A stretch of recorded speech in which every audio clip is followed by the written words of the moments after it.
Hello, very beautiful community. Just a very brief reconnect. And what I want to say, and it's the only thing I want to say in this video, is for you, most of you, many of you, most of you, many of you, the second Trump term is more shocking, actually far more shocking than the first Trump term, which was shocking to a lot of you, and you know why. It was shocking for the Fukuyamian reasons that it seemed like the arc of history was going to make 3 steps forward, only 2 steps back, but it now was going the other way. And that was shocking to process, this kind of teleological commitment to, if not globalization of our values and institutions, but at least the sustenance of them where they already are embedded. And so that shocked many of you. And it was really hard to understand what motivated Trump voters to vote Trump. And I will be talking about that, as it's really important to understand the liberatory credentials of the Trump voters, right?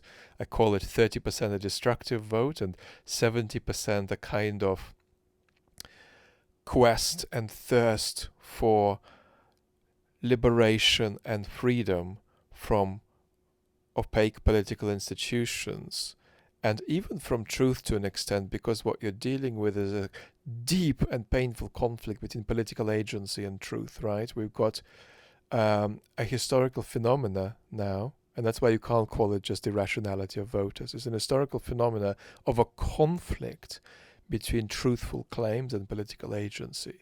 We've got tens of millions of people whose political agency just is oppressed by truthful claims. And so we need to find some ways to liberate them, otherwise they'll keep voting Trump.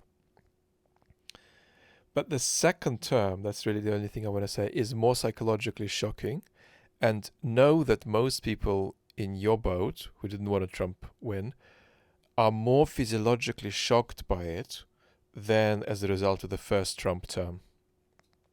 So I want to acknowledge that. I'll be talking more about why that is. I think partly it's, oh wow, I can't believe this happened the first time round. The second time round, oh, this is part of a bigger story that is definitely undeniable now, and that's where we are, and we're not going to, be able to talk about bouncing back the way we did after the first term.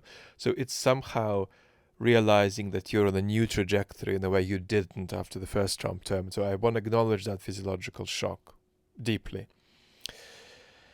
Health allowing, which is not allowing much at the moment, I want to share my comprehensive sort of 5, 10, 15 takeaways from the Trump victory, and I'll do that as soon as I can. Maybe on the main channel, even though something has happened to it. It's sort of YouTube has crashed it algorithmically, maybe as a result of some of the invalid traffic issues it's had. So don't know where, probably on the main channel still, soon.